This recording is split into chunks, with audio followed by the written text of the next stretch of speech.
My Tanaka for the people and Tanaka for the world vari kurarama streets vakatanga nekwa Ola mangwanani ndokuzoenda kwa Miss Weekend uko vakazosvika vane attitude vanenge vanga vanetswa nekuti Ola mibvunzo yaibvunzawo kuimba kwacho hamusi kutombogona hanzi mune discord munenge muri off tune off key hapana chiri kuzikanwa inonzi brutally honest chaiyo inoitwa kwa Ola uko My Tanaka vakazotaura vakati ivo pa next year apo vachange vakugara pa same table nana Japraiser vachange vatovawo famous zvekudaro vari kuti zvakare vanzwa nekubhukwa mumashows uko kwa Weekend vakanotaura vakati I can't wait kuti ndigobhukwawo mumashows Tatelisha sazosvika pakuti aiwa regai timbotsiura My Tanaka because vakazotanga imwe controversy kuti vakadzi dzidzai kuti varume vagara vanohura imimi you need to stick with your men whether ari kuhura kana kuti hasi kuhura.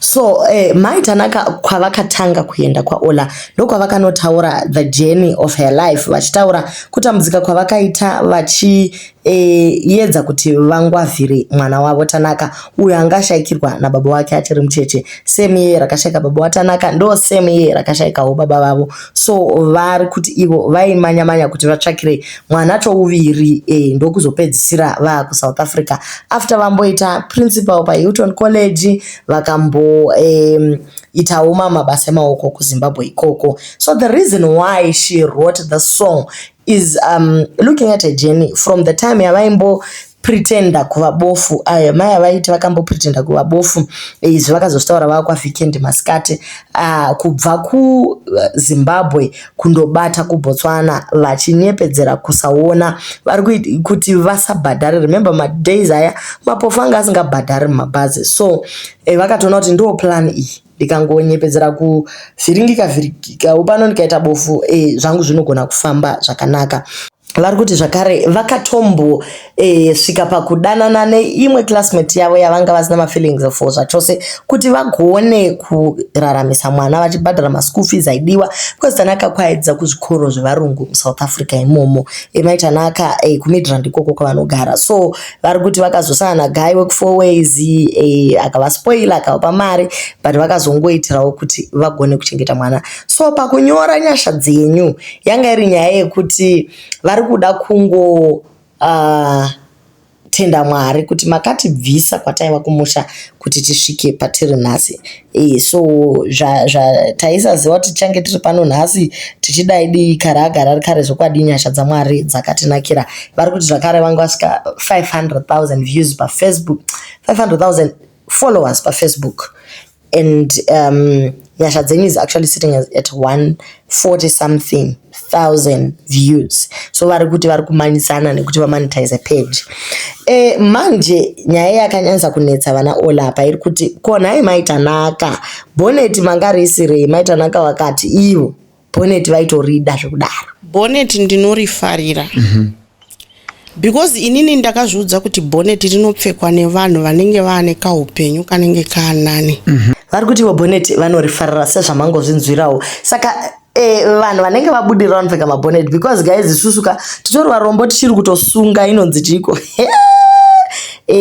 mapulling socks aya achiri kwere mapulling socks so rich kids ndo dzinopfeka mabonnet. Vari kuti she feels like a gentlewoman if she's wearing bonnet ravo. It was to draw attention to her and vanga vari pamba pavo vakarelaxa saka vari kutoti aiwa vato right. Zvakare Ola ndokuvabvunza kuti ko ndeipi yamuri kuita muri kubhukwa here vakati and every weekend handisi kuzorora ndiri kubhukwa zvekutodaro asi vari vane one song yes pane nziyo inonzi Vavengi yakabuda recently but kumapati kwavari kubhukwako vari kuti ivo vanoti vakaimba for the people vombotaura zozoenda kwede for the world vachienda vachidaro imi kana vanhu votobhadhara kuti tatobhuka My Tanaka for the people zviri muZimbabwe zvakaoma.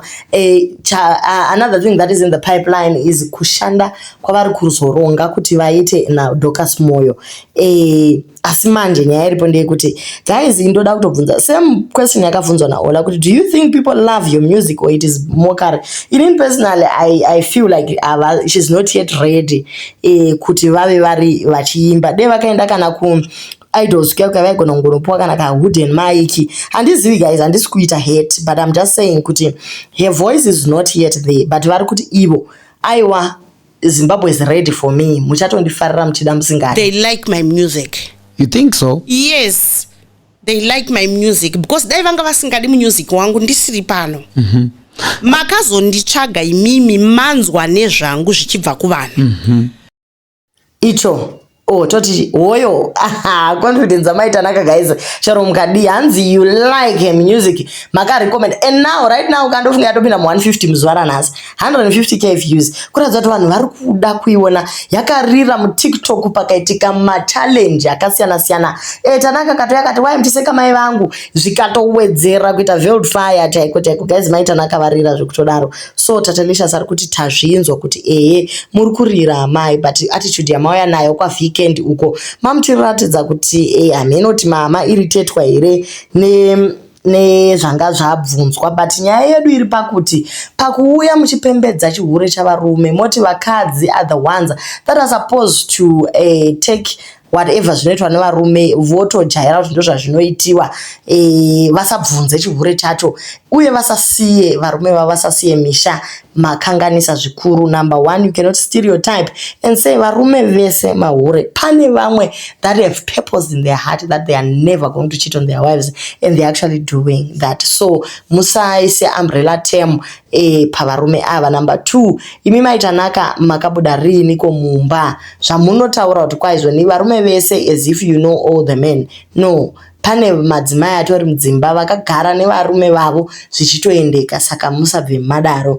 Number three, chimwe chiri kuitika ndechekutoti you cannot blame the wife kuti pane zvakawanda zvaasiri kugona kuita uye ngaagare pamurume ipapo asave nekwaanoenda angojara kuti murume akanohura and adzidze kuti ndo zvazvitoribarika paworld. No, maitanaka makanganisa zvachose semunhu anozviti iye anopinda chechi yeFM achiita zvekunamata ipapo makanganisa. And chimwe chiri kuitika ndechekuti muri muimbi wegospel why muchidaro. So Tatelicious ari kungoedza kuti avadzoredzere kuti viral yavo irambe ine simba handitika haungauyi necontroversy. Yes, we know kuti any publicity is publicity, whether bad or good, especially bad is good, but tiri kuti susu semunhu anorepresenta a certain brand that is into gospel and kuita zvenyasha dzamwari hauzokwanisi kuti uye pajekerere pakadai woti kwaizvo nevarume vese vanohura imi vakadzijairai kuti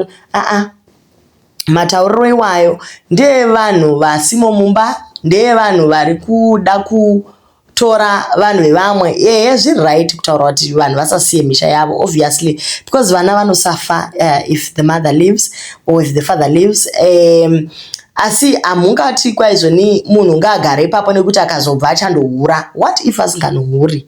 Guys, nyaya yekunzi kwa you sleep around unoita zvechihure izvi inyaya yekuti unenge wada iwe kuita izvozvo, but kana wazviudza munhu wako kuti hauiti chinhu chakadaro aiwa umbofu wakazviita. Asi tichindovharisa mai Tanaka vataura vakati ivo vanorapa havazi traditional healer asi vanorapa vachishandisa magarlic, maherbs, matomatisi, macucumber, maapple nezvimwe zvakadaro.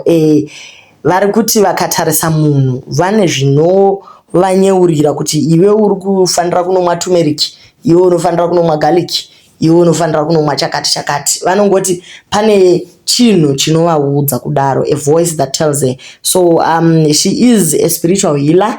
Vanoda kuti vabatana naMaitanaka munovawana pana papeji ravo Maitanaka or kuna Tanaka, you can simply send a DM vanokupindurai. So right now she owns a boutique South Africa. She's doing very well and her music is going far. Guys, imi munonyazozviziva mukati memwoyo yenyu kuti munotonzwa kufara chaiko chaiko, especially kufarira nziyo yaMaitanaka. Muri kunyatsowa kuti Maitanaka for the people, Tanaka for the world. Ndiye manager wavo, ndiye counselor, ndiye everything. He is the pillar of Mami's strength and mama vake vanomuda zvisingaite. Yes, he is 28 but he remains Mama's little boy. Vanomuda zvisingaite. So guys, ndonyaya iri mumastreets umo yanguva zhowezha tangoti tingokuti kavara mungoona kuti ndo zviri kuitika mumastreets umu. Kunyanya vamwe vaya vanenge vasina time kuti vanyatsozvigarira pasi tadzifambira tauya nadzo hedzi dziri pano. Thank you guys for watching. Do leave your comment on what you think. Thank you.